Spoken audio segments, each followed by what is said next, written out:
రాజధానికి సంబంధించి ఏదో రకంగా సెంటిమెంట్ రెచ్చగొట్టడం కోసం అది ఇదని ప్రచారం చేసేవాళ్ళు ఇప్పుడు రైతో మరి ఎవరో ఒక ఆయన మైక్ పెట్టుకుని తిరుగుతున్నా అంటే ధైర్యం వచ్చిందా? రైతులే సార్. అతని మీద ఏమన్నా కేసు పెడతారు? అతను లేకుండా కూడా చేయొచ్చు వీళ్ళు కేసు పెట్టడం అనకూడదు అంటే కాదు సార్. అంత దౌర్భాగ్యంగా పరిస్థితి ఉంది. ఎందుకంటే ఒక ఎమ్మెల్యే గారు తన స్వయంగా ప్రెస్ మీట్ పెట్టారు.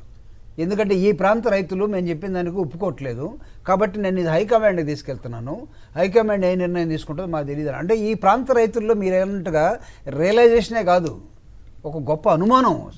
రియలైజేషన్ అనుమానం అని అనలేం మనం. అదానికి 2500 ఎకరాలు ఇస్తారు. ఇప్పుడు అక్కడ ఇచ్చేదంతా కూడా సార్ అక్కడ ఇచ్చేదంతా కూడా సిటీ కోసం వీళ్ళ కోసం ఇస్తారు. కానీ పేద ప్రజల దగ్గర నుంచి, రైతుల దగ్గర నుంచి, లేకపోతే అనేకమైన రూపాల్లో మీరు ఎందుకు వచ్చారంటే రైతులు మొన్నటిదాకా జగన్మోహన్ రెడ్డి గారు ఉన్నంతకాలం ఆ భూమిని ఏం చేయకపోయినా సరే ఒక నాటకం నడిపారు. అక్కడ రైతులు నిరంతరం ఉద్యమాల్లో ఉన్నట్టుగా చేశారు. ఇప్పుడు నేను అడుగుతున్నా, నిరంతరం ఉద్యమాల్లో ఉన్న రైతులు ఈ పక్క కదా, ఆ పక్క వాళ్ళు అడ్డం తిరిగారు. ఇప్పుడు అంతేగా మరి ఈ పక్క వాళ్ళు అడ్డం తిరిగారు. మీరు పోయి వాళ్ళు చెప్పండి, బాబు మాకు చాలా న్యాయం జరిగింది. వాళ్ళు ఏమడుగుతున్నారంటే మీ ఫస్ట్ పేజ్లో చంద్రబాబు నాయుడు గారు ఫస్ట్ పేజ్లో మీరు తీసుకున్న భూమికి ఏం న్యాయం చేశారు మా దగ్గర రైతులకి, ఇప్పుడు సెకండ్ పేజ్లో మా దగ్గరికి వచ్చారు, దానికి మీరు ఏం చెప్తారో చెప్పి అప్పుడు మా దగ్గర. మధ్య ఒక సామాన్యుడు ఒక వీడియో చేశాడు, అయ్యా చంద్రబాబు గారు మిమ్మల్ని నమ్మి మేము భూమి ఇచ్చాము, చివరికి మేము అయిపోయాం, ఆ పదాలు వాడితే సామాన్యుడు వీడియో చేసే పరిస్థితికి వచ్చింది. ఇప్పుడు హైదరాబాద్ లో 150 ఎకరాలు రాజశేఖర రెడ్డి గారు సార్, డాక్టర్ బాబాసాహెబ్ అంబేద్కర్ గారు ఒక మాట చెప్తారు, having a land is a self respect. భూమిని కలిగి ఉండటమే ఒక ఆత్మగౌరవం నినాదం అంటాడు, ఒక ఆత్మగౌరవం అంటాడు. అందుకే ఆయన మనకి స్వతంత్రం వచ్చిన తర్వాత ఫస్ట్ చేయాల్సిన పని ఈ దేశం ఏంటంటే ల్యాండ్ సర్వే జరగాలన్నాడు. ఎవరు సంస్థానాధీశుల దగ్గర, భూస్వాముల దగ్గర లక్షల ఎకరాలు ఉన్నటువంటి ఈ భారతదేశంలో ఈ భూమిని మనం సోషలిస్టిక్ ప్యాటర్న్లోకి పోబోతున్నాము, మన రాజ్యాంగం అంతా అదే కనపడుతుంది కాబట్టి దీన్ని పంచండి అంటారు. దారిద్రం జరగలేదు. ఈరోజు 1 ఎకరో 2 ఎకరాలో 3 ఎకరాలో ఉన్నటువంటి ఆ ప్రాంత రైతులు దాన్ని హైదరాబాద్లో ల్యాండ్ కన్నా ఇంకా ఖరీదైనటువంటి ల్యాండ్గా దాన్ని భావిస్తారు. ఎందుకంటే ఫెర్టైల్ ల్యాండ్, 3 పంటలు పండించుకోగలిగితే పండుతాయి, బ్రహ్మాండమైనటువంటి ఎకనామిక్ లాభం వస్తే వాళ్ళు పొందాలి కానీ మధ్యలో వాళ్ళకి ఎందుకు అవకాశం ఇవ్వాలి? గవర్నమెంట్కి ఏం సంబంధం?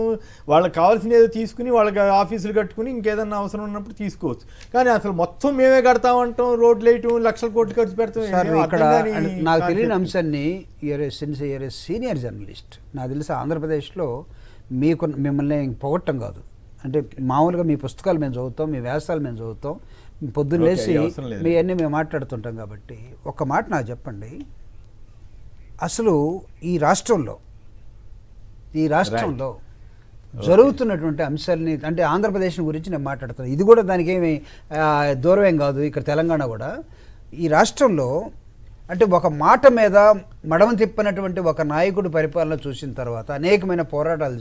మీరు ఇందాక ఒక మాట అన్నారు, కోపం అనే నరాన్ని తీసేసినటువంటి ముఖ్యమంత్రిని చూశారు. కోపం అనేది ఉందో లేదో తెలియదు కానీ మోసం అనే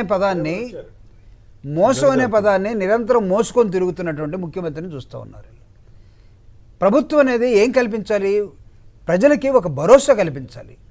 ప్రభుత్వమే ఒక మాయగాడుగా, ప్రభుత్వమే ఒక మోసగాడుగా, ప్రభుత్వమే ఒక అవినీతిపరుడుగా, ప్రభుత్వమే ఒక మిడిల్ మ్యాన్ను పెట్టుకొని ప్రభుత్వమే ప్రజల దగ్గర నుంచి దోచుకునే విధానాన్ని చూస్తున్నప్పుడు ప్రజల్లో పరివర్తన రాకుండా ఉంటుందని మనం ఎలా భావిస్తాం? రాకూడదని మనం ఎందుకు అనుకుంటాం? మిమ్మల్ని నేను అడిగేది ఏంటంటే, మీరు చాలామంది ముఖ్యమంత్రులను చూశారు, చాలామంది పరిపాలన చూశారు, ఇంత దగాకోరు మాటలను కానీ అంశాలను కానీ ఆయన చెప్పేదే కాకుండా ఇంకొకరితో రాయించి, అందుకే మైక్ పట్టుకొని వాళ్ళు ఎందుకు వచ్చారంటే రైతులు తన గొంతు సరిపోట్లా. ఇంకో ఇంపార్టెంట్ విషయం సంక్షిప్తంగా చెప్పండి, టైం అయిపోయింది. జగన్ అంటే ఎందుకు అంత భయపడుతున్నారు? ఇప్పుడు రేపు ఆ మామిడి రైతుల కోసం వెళ్తుంటే ఆంక్షలు పెట్టడం ఏమిటి? మీకేమనిపిస్తుంది? ఇప్పుడు ఆయన ఇంట్లో నుంచి బయట రాగానే ప్రజల స్పందన ఎట్లుందంటే, మొదట్లో ఓదార్పు యాత్ర, తర్వాత పాదయాత్ర చేసినప్పుడు ఏ రకమైనటువంటి ఆదరణ, అభిమానం కనపడుతుందో. ఇక్కడ 2 విషయాలు సార్. రాజశేఖర రెడ్డి గారి లెగసీని తీసుకొని వచ్చి జగన్మోహన్ రెడ్డి గారు పెట్టినటువంటి స్కీమ్స్ ఒకవైపు, రెండో పక్కన అనౌన్స్ చేసిన స్కీమ్స్ అమలు కాకుండా జరుగుతున్నటువంటి వ్యవహారం ఇంకోవైపు. ఈ రెండిటి మధ్యలో ఇప్పుడు మొన్న గుంటూరు పోయినారు కదా, అక్కడ రోడ్లలో కాదు, దుక్కి దున్నిన పొలాల్లో బండ్లను తోసుకుంటూ, నడుపుకుంటూ, నెట్టుకుంటూ వెళ్ళినటువంటి ప్రజలు మనం చూసాం, నేరుగా ప్రత్యక్షంగా చూసాం కదా. సో అటువంటి పరిస్థితి ఉండేటప్పటికి కొంచెం సహజంగానే ఈ ప్రజాభిమానం ఎక్కువైపోయి వ్యతిరేకత మన మీద పెరుగుతుందేమో అనేటటువంటి భావన ఒకటి సహజంగానే పోలీసులు వచ్చేస్తుంది. ఇన్ని ఆంక్షలు పెట్టాల్సిన దాన్ని- అవసరం ఉంది. ఎవరైనా నాయకుడు వెళ్తుంటే జనం వస్తే వస్తారు, లేకపోతే లేదు. ఆ జనాన్ని కంట్రోల్ చేసేటట్టుగాను law and order problem create అవ్వకుండా రక్షణకు వ్యవస్థ కల్పించడం మాత్రమే పోలీసులు చేయాలి. కానీ ఈ ఎవరు రావడానికి 500 మంది రావాలి, 10 మంది రావాలి, ఇది ఎక్కడ కొత్త ఎప్పుడు పంచాయతీ?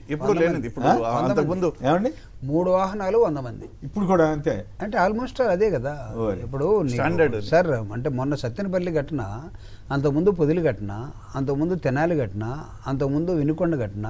అంటే జగన్మోహన్ రెడ్డి గారికి నాకు తెలిసి వైఎస్ఆర్ కాంగ్రెస్ పార్టీ అభిమానుల కన్నా న్యూట్రల్గా ఉండేటువంటి వాళ్ళు, మోసపోయినటువంటి వాళ్ళు, రైట్. ప్రజలు ఎవడు సొత్తు కాదు సార్. అవును, ప్రజలు ఎందుకు మారుస్తారు ప్రభుత్వాల్ని? అంతే కదా వాళ్ళకి. అదేమన్నా మన ఆస్తిలాగా రాసుకొని పెట్టుకునేది అయితే కాదు. ఒకటి జగన్ గారి టూర్ వల్ల ఏమైందంటే కొంత అన్న గవర్నమెంట్ Education తప్పని అంటే పరిస్థితి. ఇప్పుడు ఇప్పుడు ఒక సార్ పక్క జగన్ గారిని విమర్శిస్తూనే ఇంకో పక్క ఎంతో కొంత అంటే చర్య జగన్ తీసుకోవడం గారి తప్పలేదు. కదలిక ప్రజలేం భావిస్తున్నారంటే, మనం ఇక్కడ చూడాల్సిన ప్రజాస్వామ్యం. Right. ఒక పక్క ప్రభుత్వం నిర్బంధం, రెండో పక్క ప్రతిపక్షం ప్రజల్లోకి వెళ్ళాలనేటువంటి ప్రజా సమస్యలను తీసుకొని Right. ఈ రెండింటి మధ్య ఉండేదే కదా ప్రజాస్వామ్యం అనేది. సో ఇక్కడ ఏం జరుగుతుందంటే, జగన్మోహన్ రెడ్డి గారు ప్రజా సమస్యల మీద కదలటానికి ప్రయత్నం చేసినప్పుడు సింపుల్గా వాళ్ళు ఏం చేశారంటే సార్, మీకు 2-3 అంశాల్లో జగన్మోహన్ రెడ్డి గారిని స్టడీ చేశారు వాళ్ళు. అంటే అంత ఇంటెలిజెన్స్ అంత ముందు లేదా ఉందా ఈయన పక్కన పెడతాం. అంటే ప్రజలు ఎవరి నాడికి అందరూ, అవును. ప్రజలు ఎవరి నాడికి అందరూ. Right. దానికి ఉదాహరణే పొదిలి ఘటన చూడండి మీరు. నేను ప్రత్యక్షంగా ఉన్నాను కాబట్టి చెప్తున్నాను. అదేవిధంగా తెనాలి ఘటన చూడండి, ప్రత్యక్షంగా ఉన్నాను కాబట్టి నేను చెప్తున్నాను.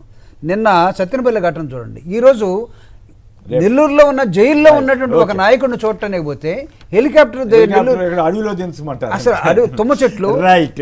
హై టెన్షన్ లైన్స్ ఉన్న దగ్గర మీరు హెలికాప్టర్ దించుకోమన్నారు. రైట్. ఓకే.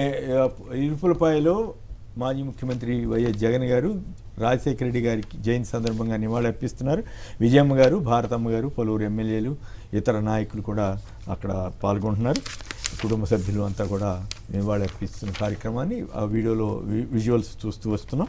ఇక ఎల్వికే రెడ్డి గారు, అలాగే జూపుడి ప్రభాకర్ గారు, ఇద్దరికి ధన్యవాదాలు. సార్, రాజశేఖర రెడ్డి గారి 76వ జయంతి సందర్భంగా ఆయన చూపించినటువంటి మార్గంలో ఈ రాష్ట్రాన్ని నడపడం కోసం జగన్మోహన్ రెడ్డి గారు చేస్తున్న ప్రయత్నాల్లో ప్రజాస్వామ్య వ్యవస్థలో భాగంగా దయచేసి నేను ఈ ప్రభుత్వాన్ని కోరేది ఏంటంటే, నిర్బంధాలని ప్రయోగించబాకండి, ప్రజల్ని అనవసరంగా జైల్లో పెట్టబాకండి, కేసులు పెట్టబాకండి, ప్రజాస్వామ్య లక్షణాలని కలిగి ఉన్నామనే ఒక ఆలోచనని మీరు ఉంచగలిగితే చాలు. రైట్.